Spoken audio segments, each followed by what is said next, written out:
Thanks for joining us in News Channel 3 live at 11. I'm Princess Jhane Stepherson. It's going to take locals weeks, if not months, to repair the damage that has been done to their homes, especially local businesses just like the one behind me. Police say a man in New York City is recovering after someone set him on fire on a subway train. Now, I spoke with a mother and her teenage son who both tell me what they heard and what they know. Both of them still very frantic about the entire situation, even hours after the fact. Tropical storm Beryl is expected to gain strength before slamming into the U.S. as a possible Category 1 hurricane on Sunday. Your house, thankfully, is okay, but it's not the same for your neighbors in the area. Can you tell me what it's like for them and just from what you've seen? 2 people could spend the rest of their lives in prison after a Battle Creek man was found dead in a driveway. His attorney says that they plan to appeal the judge's ruling that was laid down today. And when the judge asked Jones if there was anything that he wanted to say for the record, all he cared to do was ask when he'll get certain supplies for his prison cell. They found a bullet had gone through the building's wall, stopping inside a child's bedroom closet.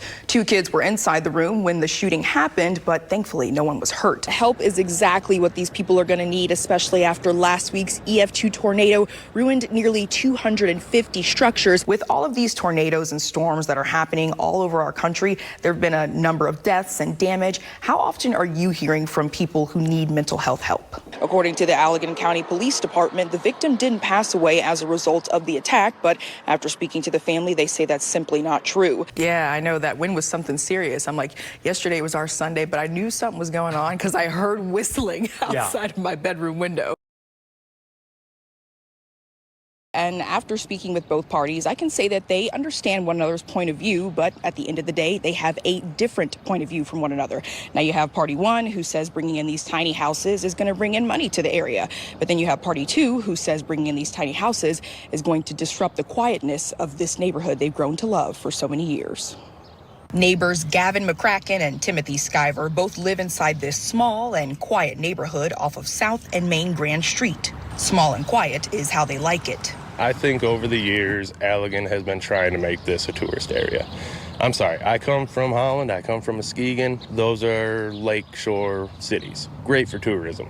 This is not that place. I think people are sick of being told what to think, and they don't live down here. I believe we would know better than they would what improves the area and what doesn't.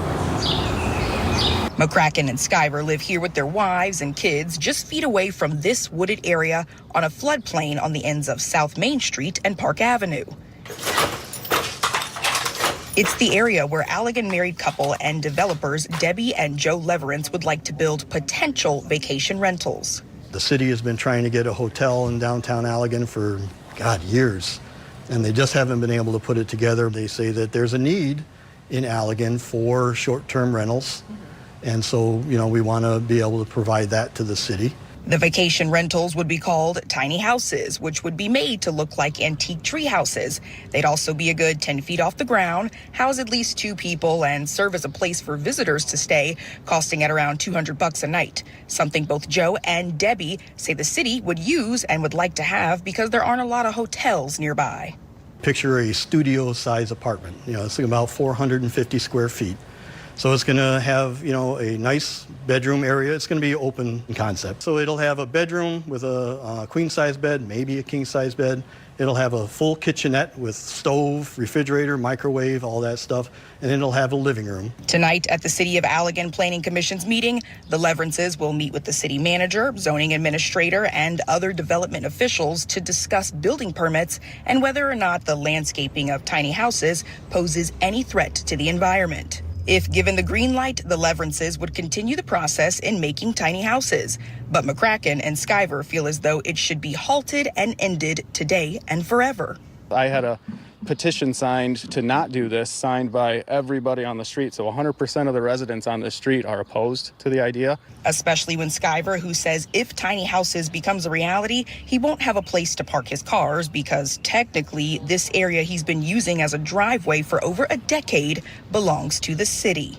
The possible property owner and the city manager mentioned easement because the property being bought doesn't fully come up to anywhere that he can make a drive. And another concern. Well, I've been told that it's not much of a sale since the city plans to give him the land for $1. Apparently that might be common practice to give developers land for basically next to nothing. I reached out to Allegan's city manager, Joel Dye, who said, quote, "No price has been negotiated yet for this property, but historically, the city has sold property for below market value for projects that benefit the community as a whole."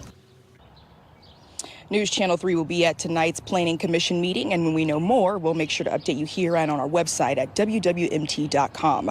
Reporting live in Allegan, I'm Princess Jhane Stepherson, News Channel 3. We've been through Portage all day today, and we've seen homes that were ripped from their foundation. We've seen mobile homes that had their roofs taken off of them, and we're even seeing some damage to local apartment complexes like the one behind me. This is Abbey 42 located in Portage. I know a resident who lives in here, and that's how I know that crews have been here since midnight yesterday working to restore power to residents and clear the roadways after massive trees became a blocking point. You can see just now those roads are cleared now, but the debris is still left over. This is News Channel 3, live at 11. Thanks for joining us in News Channel 3 live at 11. I'm Princess Jhane Stepherson. We have an update tonight after that shooting at a splash pad on the east side of the state earlier this month. The Oakland County Sheriff's Office says an 8-year-old boy who was critically injured in that shooting has been sent home. They say his mother was also seriously injured while sheltering her children from the gunfire, and she remains hospitalized, as does another woman who also suffered serious injuries. The two women are the only ones left at the hospital who were hurt in that shooting. The 42-year-old shooter took his own life shortly afterwards. Two families are safe tonight after a fire in Holland. It happened last night on the east of 20th Street around 11. Officials say they got to the duplex and the garage was on fire. Both families inside the residence were able to get out safely. The fire was knocked down in around 20 minutes, and the crews say they believe it started from smoldering fireworks that were next to the outside of the building. 6 people are now displaced tonight due to that fire, and firefighters say it's a good reminder with 4th of July on the horizon to keep fireworks in a metal container or a bucket of water after using them so they can cool and not cause a fire. US 31 is back open tonight in Ottawa County after a crash. The Ottawa County Sheriff's Office says they were called to a 2-car crash on US 31 near James Street at about 9 this morning. They say a car heading south on US 31 ran a red light, hitting a car heading west on James. One passenger was pinned inside and had to be cut from the car and taken to the hospital.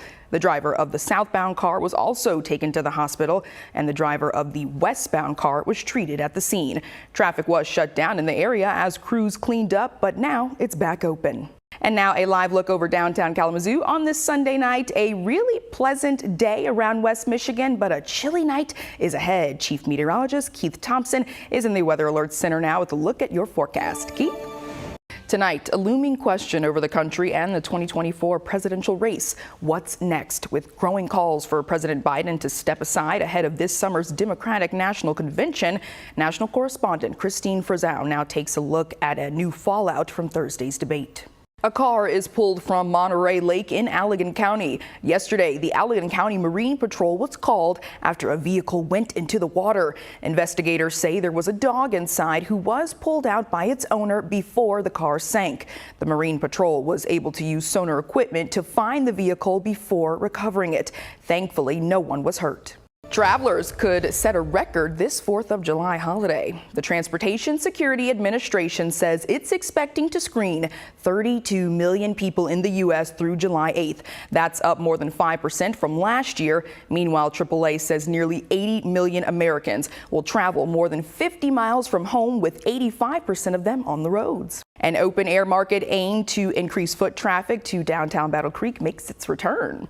The 3rd season of the Breaking Bread Bazaar kicked off this morning in the Michigan Avenue parking lot near Cafe Rica.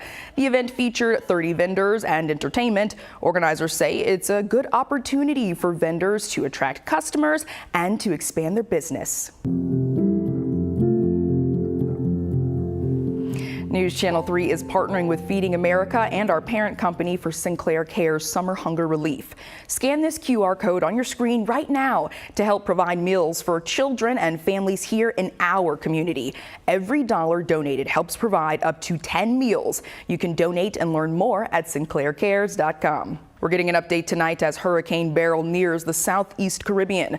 The area is now under a warning as the storm approaches, and the Supreme Court is getting ready for its summer recess, the major decision thousands are keeping an eye on for tomorrow. Tonight, a detailed and disturbing report from the Michigan Attorney General's office naming names in the sex abuse investigation involving the Catholic Diocese of Kalamazoo. Thanks for joining us on News Channel 3. I'm Andy Dominiani. And I'm Jessica Harthorn.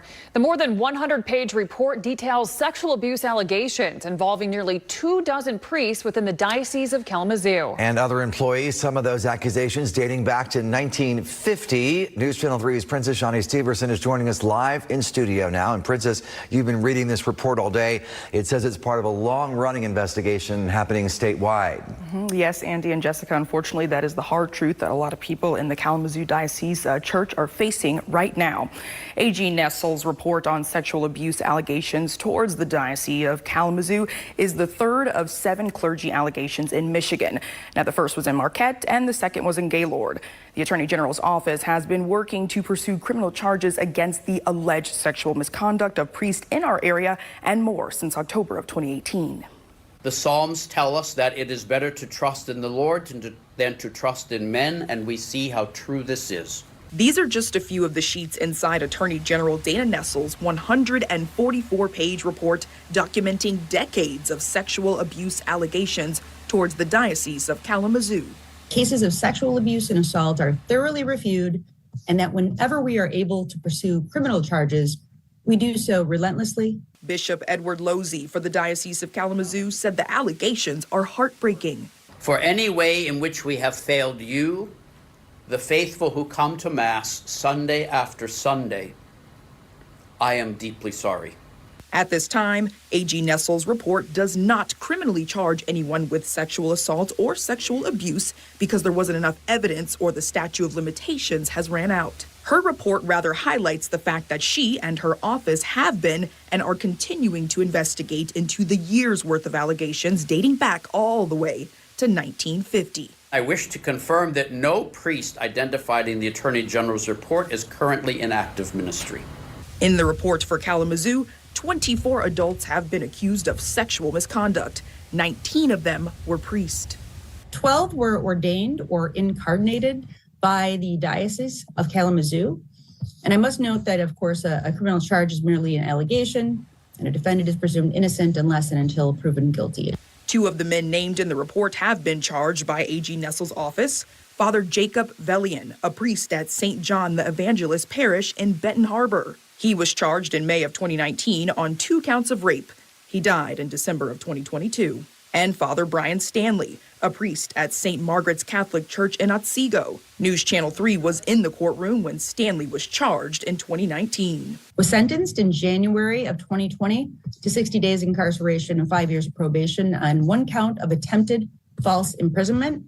Stanley pled guilty in January of 2020 to immobilizing a teenage boy by wrapping him tightly in plastic wrap. The report says, quote, "It covered his eyes. Father Stanley cut holes in the cellophane for him to breathe," followed by noting he could only mumble yes or no and shake his head because his arms were on top of his chest and he was wrapped tightly in the cellophane. Father Stanley left the child alone in the janitor's closet for hours before letting him out back in 2013. A.G. Nessel credited Bishop Losey and the Diocese of Kalamazoo for their cooperation in their years-long investigation, which is nowhere from being over.